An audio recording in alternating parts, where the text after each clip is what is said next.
दोस्तों, आज मैं आपके सामने इसलिए लाइव आया हूँ कि मैं आपको उन सो कॉल्ड सेकुलर पार्टियों की कुछ हकीकत बता सकूं। कई सारे इंसिडेंट हुए हाल में। मैं आपको शुरू से लेकर चलता हूं, आपको बात समझ में आएगी। मुलायम सिंह यादव जी ने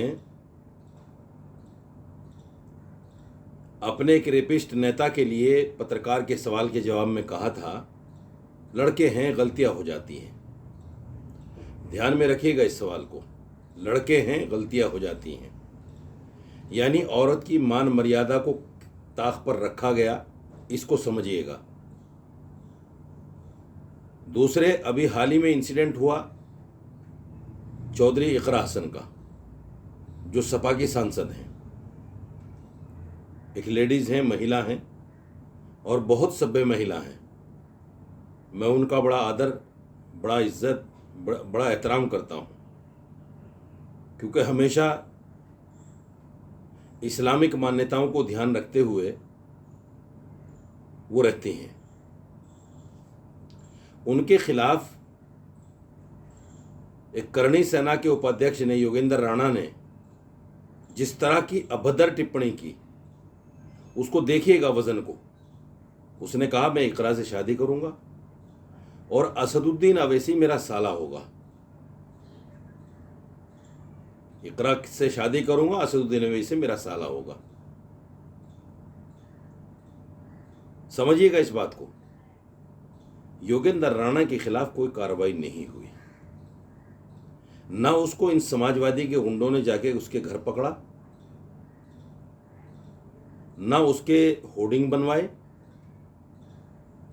ना उसके खिलाफ कोई धरना प्रदर्शन हुआ,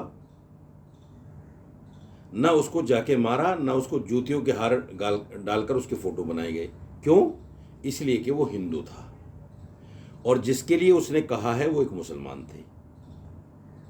आप समझिएगा, समाजवादी पार्टी में एक मुस्लिम एमपी की क्या हैसियत है, मैं ये समझाना चाह रहा हूं आपको। योगेंद्र राणा ने जो कुछ कहा, कह दिया। समाजवादी के इन गुंडों ने, जिन्होंने मेरे ऊपर हमला किया ये कहकर कि आपने हमारे एक नेता को गलत कह दिया, अपशब्द कह दिए और मेरे ऊपर हमला कर दिया एक न्यूज़ चैनल पर, ये समाजवादी के गुंडे कहाँ थे उस वक्त और कहाँ हैं? योगेंद्र राणा क्यों नहीं पकड़ा गया? अभी कह रहे हैं वो जिस दिन सामने आ जाएगा। अरे वो कोई पाताल में थोड़े छुप गया या उसको आसमान निकल गया? वो तो है, वो तो रोजाना बाइट दे रहा है, रोजाना कह रहा है, हाँ मैं कह रहा हूं उस बात को। लेकिन मैं असल मानसिकता बताने के लिए आया हूं कि इन समाजवादी पार्टी के गुंडों की और समाजवादी पार्टी की असल क्या पोजीशन है। आपको याद होगा, आजम खान साहब, समाजवादी पार्टी के संस्थापक, समाजवादी पार्टी के बानी मबानी, क्या क्या इल्ज़ाम लगे? मुर्गी चोर, बकरी चोर, अंडा चोर, फलां चोर, भैंस चोर। कहाँ है समाजवादी पार्टी? कभी इन समाजवादी पार्टी के गुंडों ने आजम खां के फेवर में कोई प्रोटेस्ट किया? कभी सरकार के खिलाफ कोई धरना प्रदर्शन किया? क्योंकि आजम खान मुसलमान है। इसको समझो मेरे मुसलमान भाइयों, समझो इसको। एक और इंसिडेंट बताता हूं। एक बहुत बड़ा प्रोग्राम था समाजवादी पार्टी का। एक एमएलए हैं समाजवादी पार्टी के, मुस्लिम एमएलए, उनको धक्का दे देकर स्टेज से बाहर निकाल दिया। पता है कौन है वो एमएलए? आज तक वो एमएलए हारा नहीं है। बदी आलम, सबसे सीनियर एमएलए, उम्र में भी ज्यादा और सबसे ईमानदार एमएलए, आज भी साइकिल पे चलता है। उसको स्टेज से अखिलेश यादव देखते रहे और स्टेज से बदी आलम साहब को धक्के मार मार कर स्टेज से बाहर कर दिया।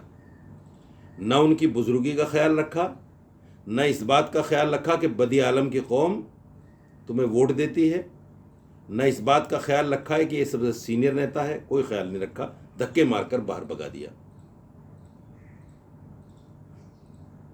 समझिए आप इनकी मानसिकता को।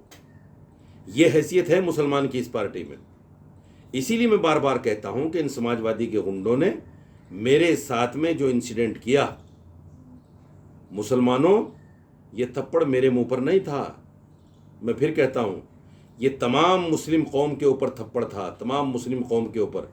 इन्होंने बता दिया कि हमारी नज़र में मुसलमान समाज की क्या हैसियत है। अगर अखिलेश यादव ईमानदार है मुसलमानों के प्रति, कि आओ मैदान में, कराओ इनके खिलाफ FIR, डालो इनको जेल में और कहो कि हम मुसलमान के साथ ऐसा नहीं होने देंगे, और डालो योगेंद्र राणा को जेल में, और जाओ आजम खान से जेल में मिलने, माफ़ी मांगो बदिया आलम साहब से।